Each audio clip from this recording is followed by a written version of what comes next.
Bonjour à vous, pour cette nouvelle édition d'Idées Noires, j'ai décidé de vous faire voyager. Premier arrêt, vos rêves, avec le sixième sommeil de Bernard Werber.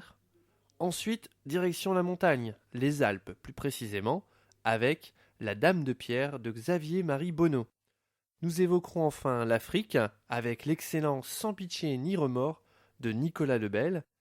Nous terminerons avec une destination bien plus proche, le Salon du Livre de Wavrin. J'ai découvert Bernard Werber en 1994, j'avais alors 13 ans. Ses livres m'ont accompagné pendant une décade et m'ont grandement influencé pendant ma vie d'ado et de jeune adulte. J'ai beaucoup appris sur les sciences, la philosophie et la nature humaine grâce à Werber.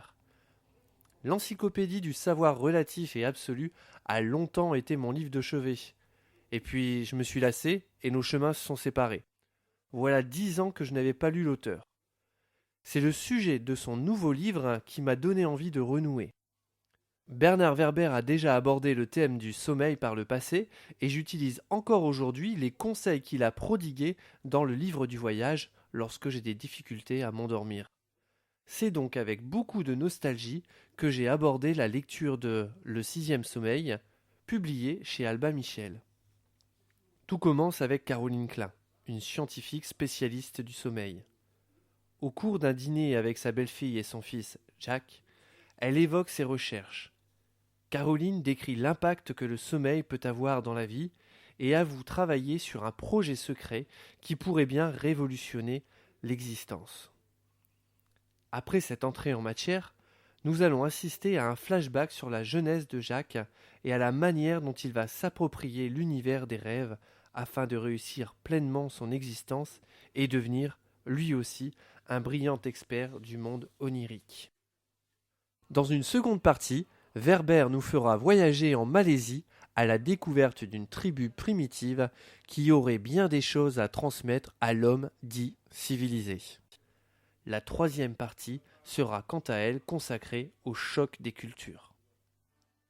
Bernard Werber s'attaque dans Le sixième sommeil à un thème qui lui convient à merveille. Les héros du roman vont muter en explorateurs des songes dont le but est de faire évoluer l'espèce humaine. Impossible de ne pas penser au Thanatonautes, publié en 1994, où les personnages défiaient les règles de la vie et la mort pour visiter l'au-delà. Le sujet est passionnant. À la lecture de ce livre, vous arriverez peut-être même à mieux appréhender vos rêves. L'auteur n'hésite pas à véhiculer un message écologique et sociologique sur la déforestation et l'impact que le monde occidental peut avoir sur des tribus primitives, souvent bien plus développées que nous sur le plan spirituel.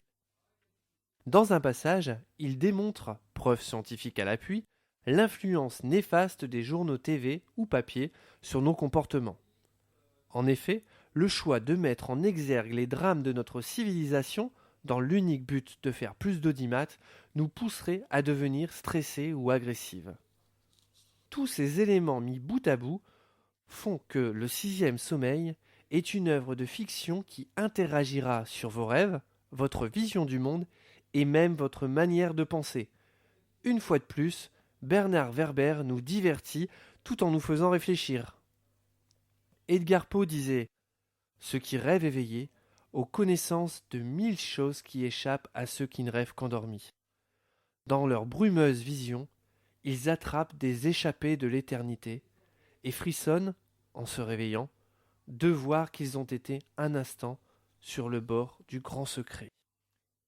Il ne vous reste plus qu'à explorer le sixième sommeil, celui de tous les possibles. » Changement total de décor, je vous emmène maintenant dans les montagnes, là où les habitants sont aussi rudes que le climat. Les éditions Belfond étoffent leur catalogue avec de nouveaux auteurs talentueux. Xavier-Marie Bonneau est le dernier en date. Réalisateur chevronné et prolifique de documentaires, en 2002, il tente l'aventure du récit policier. Après 6 livres couronnés de succès et de prix littéraires, l'écrivain revient en 2015 avec La Dame de Pierre, un texte à part dans sa bibliographie, car ce dernier né n'est pas un polar ultra documenté comme ses précédentes œuvres.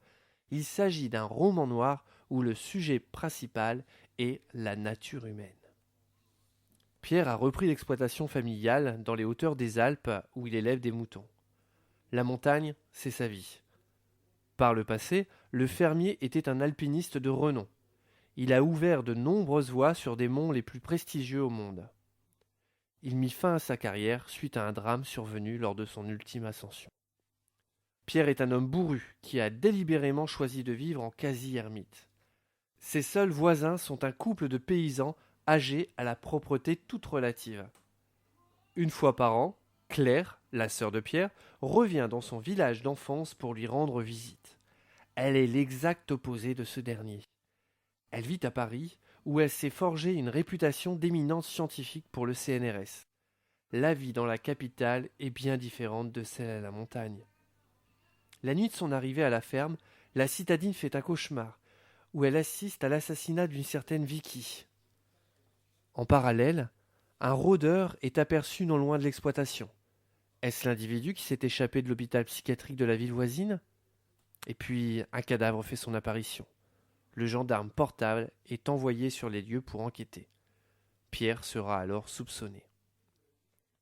Ce qui frappe d'abord à la lecture de La Dame en pierre, c'est la place que prend le paysage dans le récit. La montagne est un protagoniste à part entière. Elle peut être belle et accueillante, comme rude et hostile. Avec ses plateaux et ses reliefs, elle est une parfaite allégorie de la vie. Le livre est divisé en saisons. Dans la première, l'automne, Xavier-Marie Bonneau plante le décor, présente ses personnages et sème des petits bouts de mystère. La narration se fait au rythme des premières neiges de l'année, des agneaux qui naissent. Pourtant, jamais je n'ai eu l'impression de longueur grâce à une écriture concise et percutante. Ensuite vient l'hiver, le froid, le drame. Le vernis des individus s'effrite, on devine de bien sombres secrets. La nature reprend vie au printemps, mais les morts ne seront pas ressuscités.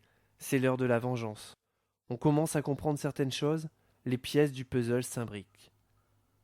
L'été sonne comme le dénouement. Le suspense y est haletant et, à la lumière du soleil, il est bien difficile de cerner ce qui est noir et ce qui est blanc, ce qui est bien ou mal. La Dame de pierre est un roman noir où la psychologie des personnages, tout en clair-obscur, est particulièrement travaillée. Certains passages sont intenses et chargés en émotions. C'est aussi un plaidoyer pour le droit à la différence et un appel à la tolérance. Un très bon livre, comme je les aime. En 2 ans et 2 livres, L'heure des fous en 2013 et Le jour des morts en 2014, Nicolas Lebel s'est imposé comme un grand espoir du thriller français. Ce professeur passionné du langage se démarque en effet de ses petits camarades par une maîtrise parfaite du français et un sens de l'humour très efficace. Sans pitié ni remords vient de sortir aux éditions Marabout et met une nouvelle fois en scène le capitaine Merlicht, le personnage phare de Nicolas Lebel. Jacques, l'ami de Merlicht, est décédé. Le capitaine peine à passer outre la perte de cet être cher et noie son chagrin dans l'alcool. Il décide de prendre des vacances pour rejoindre sa tante Romado en Provence. Pourtant, un événement va mettre en péril ses congés.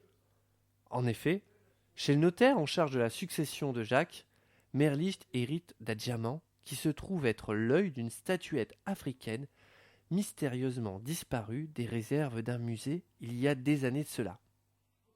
En parallèle, les anciens suspects du vol de l'époque se suicident les uns après les autres. Quel rôle a joué Jacques dans ce rapt d'objets d'art? Merlicht annule ses vacances et décide de faire équipe avec le capitaine Kabongo de la police de l'art pour blanchir le défunt. Latour et Dos Santos sont également de la partie. Merlicht étant censé être en congé, ils recevront leurs ordres du chef de groupe Cuvier, un individu antipathique au plus haut point. Pour ceux qui ne connaissent pas encore les personnages de Nicolas Lebel, je vous les présente rapidement. Il y a le capitaine Merlicht, dit Kermit, dit Google. C'est un épicurien au teint verdâtre, adorateur de la culture. Il a un sens de la répartie incroyable, comme l'atteste le passage qui suit. Mais je bois parce que je suis triste. Et il n'y a pas pire cocktail que d'être triste et sobre. Les Irlandais, ils enterrent leurs morts et filent au pub pour se poivrer le nez et chanter des chansons. Personne ne leur dit rien. Dos Santos et Latour font partie de l'équipe du capitaine. Le premier est un psychorigide du code pénal, expert en arts martiaux. la seconde, une enquêtrice de talent avec un grand sens des valeurs. Il y a également Cuvier, tout nouveau dans l'univers Lebel.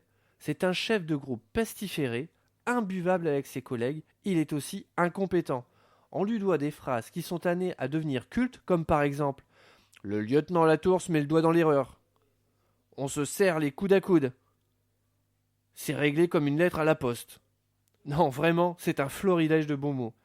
J'ai envie de dire que Nicolas Lebel nous donne une véritable leçon d'art. Il a l'art de créer des personnages incroyables. Il nous parle d'art africain, du Louvre, de Baudelaire, de cryptage, et on apprend beaucoup à la lecture de Sans pitié ni remords. Il a l'art et la manière d'aborder des thématiques fortes, et ce en grand nombre, sans même que le lecteur s'en aperçoive.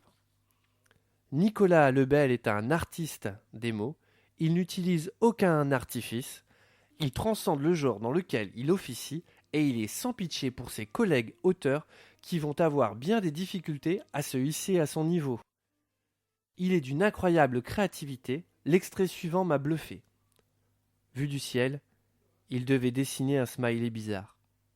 Debout, en arc de cercle, Merlich, Dos Santos, Latour, Mathilbou, Carrel et 2 autres Pékins en formaient le sourire. Le prêtre et le fossoyeur, en face d'eux, faisaient les yeux, le cercueil, le nez.